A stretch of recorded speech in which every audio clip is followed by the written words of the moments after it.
nada. Agora, até a farinha virou alvo de investigação, pois estão traficando como se fosse produto de alimentos. Vamos conferir. Toneladas e mais toneladas de farinha. Tudo vendido por criminosos. Os agentes cumpriram mandados de busca e apreensão em 5 galpões que estocavam o produto. Denúncias anônimas ajudaram a polícia a descobrir um esquema criminoso que obrigava comerciantes, donos de padarias, a comprar a farinha de fornecedores ligados a milicianos e criminosos da facção Terceiro Comando Puro. Ao que tudo indica, a milícia ela vem se vinculando ao Terceiro Comando com o fim de se fortalecer, assim como o Terceiro Comando também tem se vinculado à milícia com o fim de fazer frente ao Comando Vermelho. Em um dos endereços, os policiais encontraram dezenas de sacos do produto com a validade vencida e máquinas usadas para misturar outras substâncias à farinha. Além de pagarem até 70% mais caro pela farinha, os comerciantes também eram obrigados a comprar quantidades muito maiores do que precisavam. A polícia investiga se a execução do dono de uma padaria no ano passado foi ordenada após ele se negar a adquirir mercadorias da quadrilha. Dentre as empresas que foram hoje objeto de busca, nós temos algumas que eram já empresas regulares, no entanto foram cooptadas, e no entanto nós temos outras que são de fato de fachada, que foram instituídas para comercializar e ter essa aparência de legalidade, no entanto com certeza elas são vinculadas à milícia e foram realmente criadas só para realmente dar essa roupagem. O esquema prejudicava principalmente pequenos comerciantes do Rio e da Baixada Fluminense, que passaram a depender dos criminosos para funcionar. 2 pessoas foram presas, mas liberadas depois de pagarem fiança. Outras 2 foram levadas à delegacia para prestar depoimento. Já pensou você correr o risco de adquirir um alimento produzido com esse tipo de substância e também passando da validade? É um absurdo, não é verdade? Olha, mudando de assunto, um jovem de 22 anos ficou ferida após um acidente envolvendo um carro e uma motocicleta no bairro José Augusto, aqui em Rio Branco. A colisão aconteceu em um cruzamento e mobilizou equipes do SAMU e do policiamento de trânsito. Vamos conferir. Uma colisão entre um carro e uma motocicleta deixou uma jovem ferida na tarde de ontem, no cruzamento das ruas Alexandre Farrá com Alexandre Lopes, no bairro José Augusto, em Rio Branco. De acordo com informações da polícia, o carro de cor preta seguia na rua Alexandre Lopes, no sentido centro-bairro, quando atingiu a motocicleta que trafegava na via preferencial. Com a força do impacto, o motociclista e a passageira foram arremessados ao solo. A jovem Maria Eduarda Firmino Gomes, de 22 anos, sofreu uma fratura na canela direita e várias escoriações pelo corpo. O SAMU foi acionado e enviou uma ambulância de suporte básico para prestar os primeiros socorros à vítima ainda no local.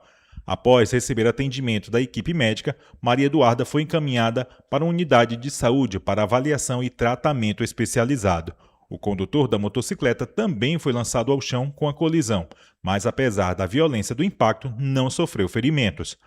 Policiais do Batalhão de Trânsito estiveram no local, realizaram o isolamento da área e os procedimentos necessários para apurar as circunstâncias que provocaram o acidente. As causas da colisão serão analisadas pelas autoridades responsáveis.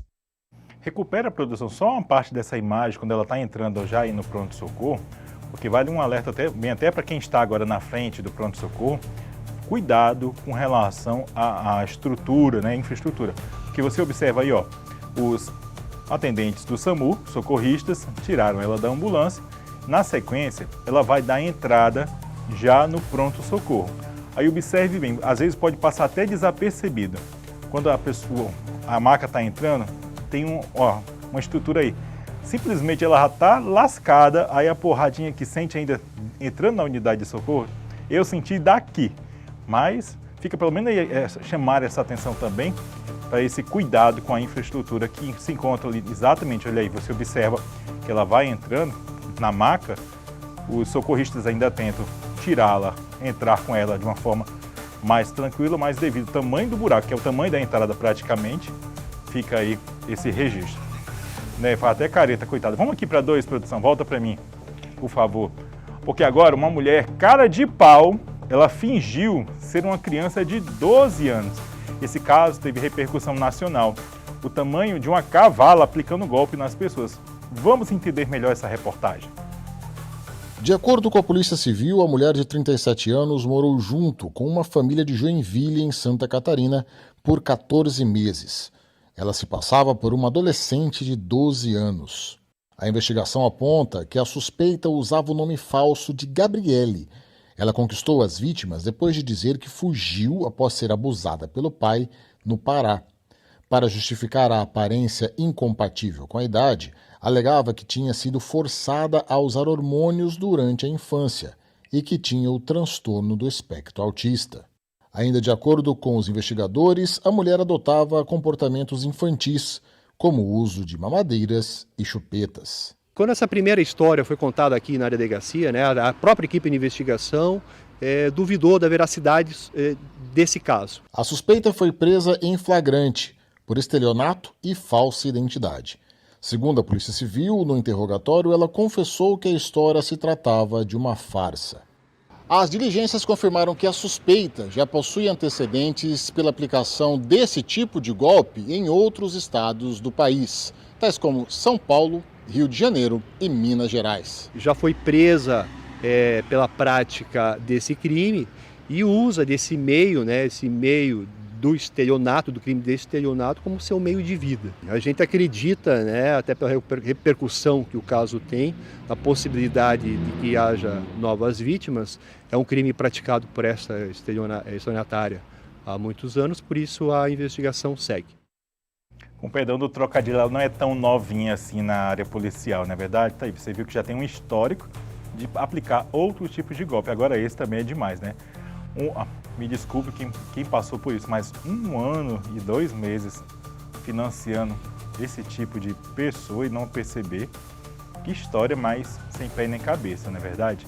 Se existia isso, normalmente também deve-se procurar alguns canais oficiais para saber as histórias das pessoas, porque hoje em dia, internet não é terra de ninguém, mas muita gente aproveita que algumas áreas estão descobertas e faz isso que essa mulher faz, aplicando um golpe em pessoas inocentes, ainda com o coração simples, humilde, como eu posso dizer, inocente, sendo passada para trás por conta de gente como essa mulher, que a bichinha de 12 anos tem 37. Quem sabe, talvez agora, que crie um pouco de vergonha nesta cara, não é verdade? Essa daí é demais. E olha, uma ação da Polícia Militar terminou com a prisão de um homem suspeito de tráfico de drogas no bairro Caladinho, aqui em Rio Branco. A ocorrência foi registrada durante o patrulhamento em uma área conhecida por denúncias relacionadas ao comércio de entorpecentes. Vamos conferir. Um homem foi preso por tráfico de drogas na noite de quarta-feira na Travessa da Palheira, no bairro Caladinho, em Rio Branco. Segundo a Polícia Militar, uma guarnição realizava patrulhamento ostensivo na região, conhecida pelas frequentes denúncias de venda de entorpecentes, quando percebeu as atitudes suspeitas de um homem que entrou rapidamente em uma residência ao notar a aproximação da viatura. Diante da movimentação, os policiais desembarcaram e tentaram abordar o suspeito. No entanto, ele conseguiu fugir pelos fundos do imóvel. Durante as buscas no terreno, os militares passaram por uma janela aberta e visualizaram sobre uma cama diversos involucros contendo uma substância semelhante à maconha. Ao entrarem na residência, os policiais encontraram Lucas da Silva Barbosa embalando porções de entorpecentes. De acordo com a ocorrência, o suspeito não percebeu a chegada da equipe por causa do volume alto do som que estava ligado dentro do imóvel. Questionado pelos militares, Lucas teria assumido ser proprietário da droga encontrada na casa. Diante do flagrante, recebeu voz de prisão pelo crime de tráfico de drogas. Durante a revista, os policiais apreenderam dezenas de porções de drogas, entre elas maconha do tipo skunk, cocaína, crack e merla. Também foram encontrados uma balança de precisão, dinheiro trocado e 2 aparelhos celulares. Todo o material apreendido foi recolhido e encaminhado junto com o suspeito para a Delegacia de Flagrantes de Rio Branco. Lucas da Silva Barbosa permanece à disposição da Justiça, enquanto o caso segue sob investigação das autoridades policiais.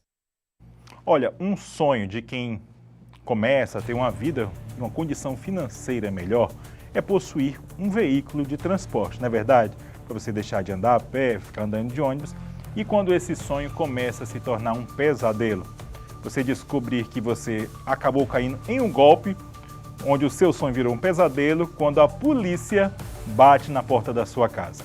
Entenda melhor a reportagem. Imagine receber a visita de um oficial de justiça com uma ordem para levar o seu veículo. Foi o que aconteceu com este empresário de Iporã, no noroeste do Paraná. Segundo o processo, a caminhonete estaria vinculada a um financiamento que nunca foi pago. O problema é que o proprietário garante que o veículo foi comprado à vista e está totalmente quitado. De repente vem o oficial de justiça, vem polícia, vem na empresa da gente, aí tinha minhas crianças todas aí, sabe? É complicado. E pegou e levou minha caminhoneta. A situação veio à tona quando ele tentou vender a caminhonete, avaliada em quase R$400 mil. Durante a negociação, ele descobriu que havia um registro de alienação fiduciária, que indica que o veículo está vinculado a um suposto financiamento em nome de terceiros. Meses depois, o banco obteve na justiça uma ordem de busca e apreensão por falta de pagamento do suposto financiamento. O advogado do empresário afirma que o processo apresenta indícios de irregularidades e questiona a validação de documentos utilizados para a liberação do financiamento. A pessoa que vai alienar algum bem, ela tem que ter o domínio desse bem, ela tem que ter a propriedade desse bem. Então ninguém pode dar em garantia, né, ou vender aquilo que não é dele. O advogado suspeita da existência de outros casos parecidos. Foi muito afetado pela família, por todo mundo. Aí um vem perguntar, o outro também. É muito triste. Eu estou muito abatido com essa situação que aconteceu. Isso serve de alerta, mais uma vez, para quem deseja comprar um veículo através de internet. Verifique, busque uma garagem para poder verificar a procedência. Também tem os despachantes que você pode fazer as consultas. O próprio Detran oferece esse serviço, inclusive na própria internet você busca através da placa do veículo para você evitar cair nesse tipo de situação, né? Então fica aí novamente um alerta para você não cair nesse tipo de golpe. Vamos seguir por aqui com as informações, porque um homem em situação de rua ficou ferido após ser agredido com uma barra de ferro aqui na região central de Rio Branco. A vítima tentava recuperar objetos que teriam sido furtados de uma pensão quando acabou sendo atacado. Ele sofreu uma fratura e precisou ser levado ao pronto-socorro de Rio Branco. Confira a reportagem. Um homem em situação de rua ficou ferido após ser agredido com golpes de barra de ferro na tarde de ontem na rua Sergipe, região central de Rio Branco. A vítima foi identificada como Edson Matos da Cunha, de 32 anos. Segundo informações de testemunhas, ele estava lavando louças em uma pensão quando percebeu que um homem teria furtado algumas panelas do local. Na tentativa de recuperar os objetos, Edson decidiu seguir o suspeito pelas ruas da região. Durante a perseguição, no entanto, acabou sendo atacado. O agressor utilizou uma barra de ferro para atingir a vítima, que sofreu uma fratura na clavícula e caiu ferida. Moradores e comerciantes que presenciaram a cena acionaram um SAMU. Uma ambulância de suporte básico foi enviada ao local. Após receber os primeiros socorros e ser estabilizado pela equipe médica, Edson foi encaminhado ao pronto-socorro de Rio Branco. Esse rapaz, ele inclusive tem um histórico dele aí na internet, falando um pouco da condição dele. Ele tinha uma família, era bem de vida, devido a ter perdido a mãe dele, entrou num estado de depressão, que acabou se distanciando do restante da família e passou a viver nas ruas. Um pouco que a gente conhece também, lida com ele diariamente pelo centro de Rio Branco, é uma pessoa extremamente tranquila, é esforçado, não aparenta outras situações. Não estou colocando aqui a mão no fogo por ninguém, mas estou pontuando assim que é uma pessoa até então que a gente observa que é do bem. Né? Ele estava prestando um serviço, aí, como você viu na reportagem, a uma pensão, ele estava trabalhando para ganhar o dele. E aí percebeu que outra pessoa estava praticando um crime, lesando a pessoa para quem ele estava prestando serviço. Infelizmente, passou por isso. Vale uma atenção maior das nossas autoridades, principalmente da assistência social, verificar essa situação dessas pessoas. Muitas pessoas que estão em situação de rua não tem nem muito a ver com questão de drogadição, alcoolismo. Às vezes é uma questão psicológica que precisa ser tratada. Então, vale chamar novamente a atenção para isso. E olha, uma outra situação já aqui no Acre, lá na região do Juruá, um pastor perdeu a vida após ser atropelado e esse caso foi apurado pelo pessoal da nossa co-irmã da TV Juruá, lá em Cruzeiro do Sul. Alguns indícios, a gente observa algumas imagens dentro da reportagem que você vai conferir já já, que nós vamos colocar aqui para você, que levanta algumas suspeitas, porque o senhor vinha andando tranquilo do lado da calçada e em um determinado momento acontece uma situação que levou a esse acidente. Claro que isso pertence e deve ficar nas mãos das autoridades. Nós vamos conferir agora. A Polícia Civil instaurou o inquérito para apurar as circunstâncias do atropelamento que resultou na morte do pastor José Bosco Cordeiro da Silva, de 68 anos, em Cruzeiro do Sul. O acidente aconteceu na manhã de terça-feira, na Avenida Coronel Manso Lima, no bairro Formoso, e foi registrado por câmeras de segurança. As imagens mostram o momento em que o religioso caminhava às margens da via quando foi atingido por um veículo de passeio. A Polícia Civil vem também, para prestar essas informações e deixar a população tranquila. Foi um caso que teve uma repercussão grande aqui, principalmente por meio das redes sociais. E desde os primeiros momentos que essa notícia chegou ao conhecimento da Polícia Civil, eu estava aqui na delegacia, então a família entrou em contato, vieram registrar o boletim de ocorrência por volta de 4 horas, e aí as informações preliminares que chegaram foi de que houve um atropelamento e que o sujeito teria se evadido do local sem prestar socorro. De imediato, acionamos a Polícia Civil, que estava de prontidão, e para fazer a prisão, a captura deste indivíduo. Segundo o delegado Jadson Santos, o motorista compareceu espontaneamente à delegacia de Polícia Civil, acompanhado por um advogado, e durante o depoimento, ele afirmou que estava sonolento no momento do acidente e perdeu o controle da direção. Ainda de acordo com a investigação, o condutor acionou o socorro, auxiliou no atendimento e colaborou com todos os procedimentos solicitados pelas autoridades. Esse sujeito se apresentou à delegacia aqui, juntamente com o seu advogado. Nesse momento, nós fizemos um interrogatório dele e foram esclarecidas algumas situações.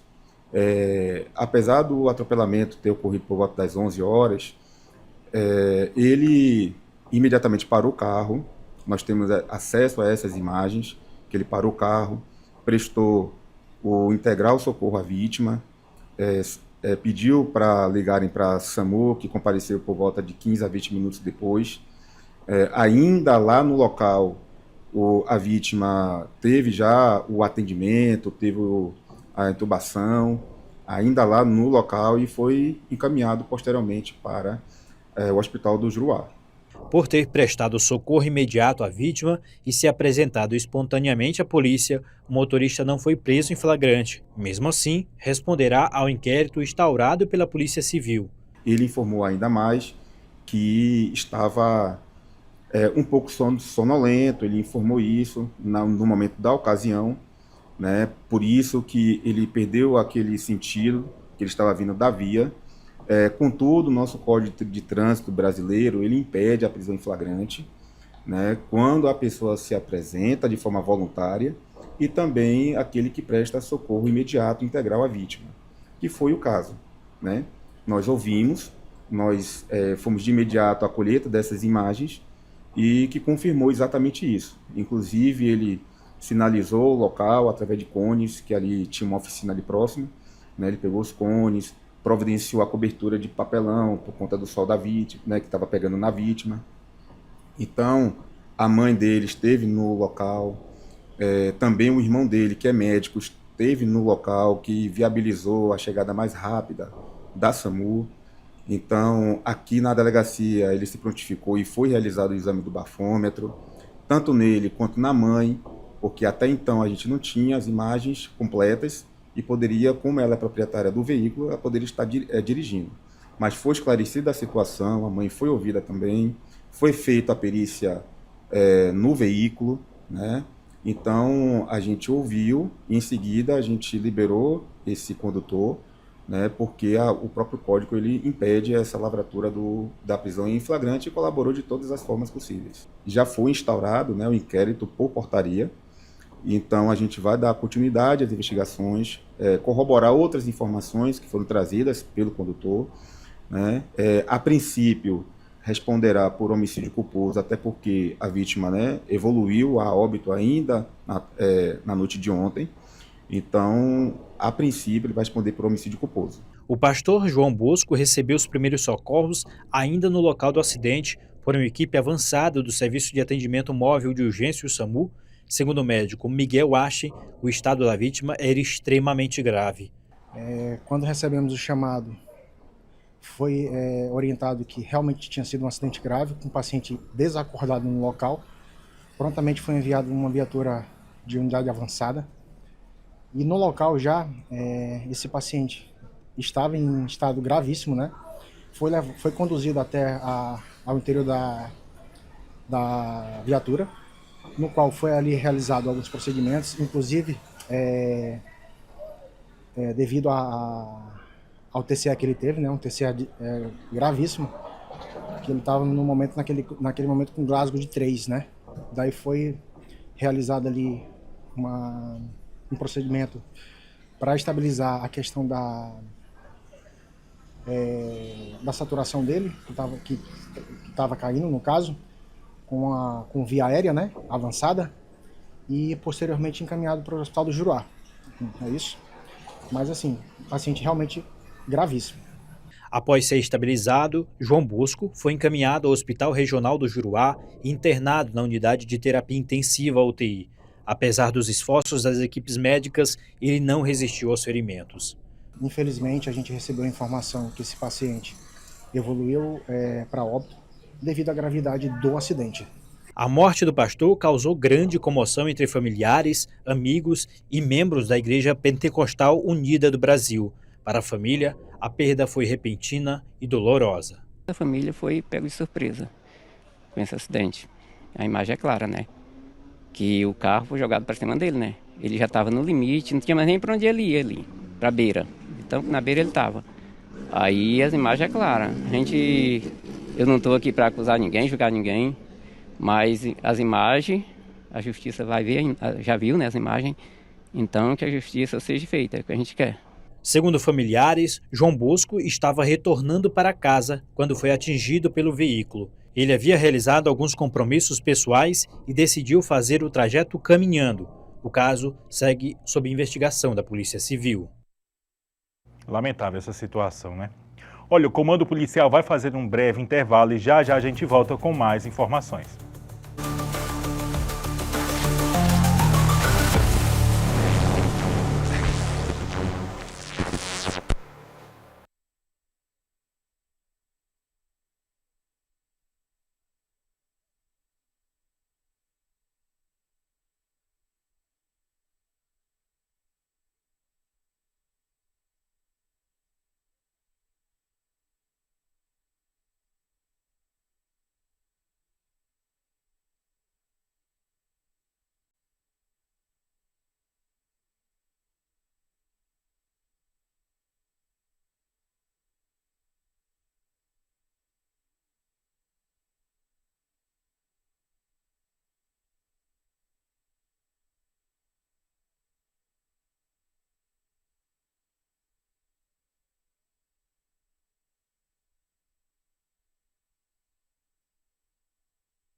Muito bem, estamos de volta trazendo muita informação para você. Desde já eu quero também registrar um abraço ao Matheus, que está nos acompanhando aí ligadinho no canal 22.1, que é a nossa TV Norte Acre. Olha, também quero lembrar você que se quiser rever essas matérias, basta acessar o nosso YouTube, @TV Norte Acre. Também estamos nas outras plataformas digitais, como TikTok, Instagram, Facebook, Twitter. Lá você vai acompanhar o que foi destaque também, as nossas equipes trazendo as informações em primeira mão para você nas nossas redes sociais, tá bom? E olha, não esqueça que com a disputa mundial a TV Norte vai estar na cobertura e o nosso time já foi convocado. Confira.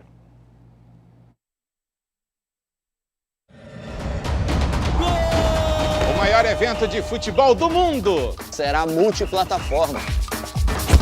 Vamos mostrar o que acontece dentro e fora dos estádios. Estaremos em 3 bases estratégicas dos Estados Unidos, Nova York, Filadélfia e Miami. Com equipes próprias, cobertura diária, bastidores, torcida, treinos e jogos. Serão mais de 20 jogos cobertos diretamente pelas nossas equipes. Todos os dias teremos o NC Esportes Especial Copa ao vivo para toda a rede, com repercussão durante toda a programação da TV Norte. Além de entradas ao vivo, programas especiais, conteúdos exclusivos e uma operação integrada entre TV, rádio, internet e redes sociais. No YouTube da TV Norte, no canal NC News, nas nossas páginas no Facebook, nos portais e em toda a nossa rede digital. Com oportunidades comerciais integradas para marcas que querem estar presentes na maior vitrine esportiva do planeta. Para milhões de pessoas.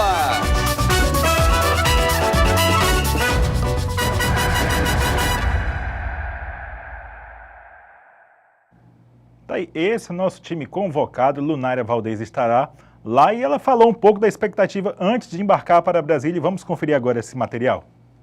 O mundo já começa a viver o clima de Copa do Mundo de 2026 e o Acre também vai entrar em campo nessa cobertura histórica. Pela primeira vez, uma emissora acreana terá uma equipe própria acompanhando os bastidores do maior evento esportivo do planeta direto das cidades sede do Mundial. A TV Norte Acre, afiliada do SBT, será a única emissora do estado a enviar uma equipe especial para os Estados Unidos, México e Canadá.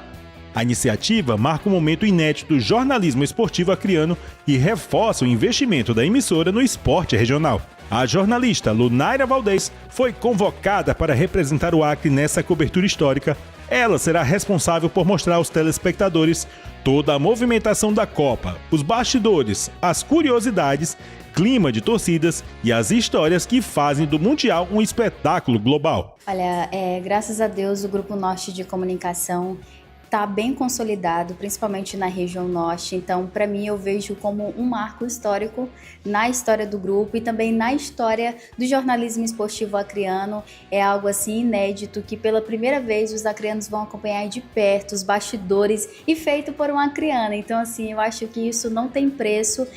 Vai ser uma Copa que promete trazer muitas emoções e quem sabe o Hexa, né? Vai que eu sou pé quente. A cobertura internacional é mais um passo da trajetória esportiva construída pela emissora ao longo dos anos. Com o crescimento do conteúdo esportivo, nasceu o NC Esporte, programa que abriu espaço não apenas para o futebol, mas também para modalidades como atletismo, vôlei, ciclismo, artes marciais e esportes radicais. Mais do que resultados, o programa passou a contar histórias de superação, dedicação e incentivo ao esporte, aproximando atletas acreanos do público e valorizando talentos locais. Além da representatividade acreana em um evento mundial, a participação de Lunária Valdez também simboliza o crescimento da presença feminina no jornalismo esportivo, um espaço historicamente ocupado por homens.